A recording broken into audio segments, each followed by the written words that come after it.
মামি, জি মামু। শুনলাম আপনারা নাকি সুদ খান। না মামু, মিথ্যা খাই না, আমনে মামু খা। ও, মামু খায়, জি। আপনি খান না? জি না, আমি পেটে খিদা লাগলে আমি দিলা সান আর দিলা ভাত খাই। পেটেও খিদা লাগলে দুইটা সান আর ভাত খান, জি। আর সুদ খায় আমার মামু। জি। মামু, মামু সত্যি আপনি সুদ খান? মামু কিভাবে?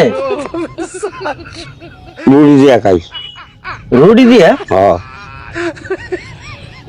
প্রিয় দর্শক, মামু এসব কি বলে? রুটি দিয়া সুদ খান? মামু মামু, মামু সুদ কি?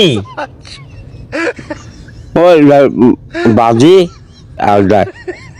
বাজি আর ডাল, হুম এটারে সুদ বলা হয়? মামু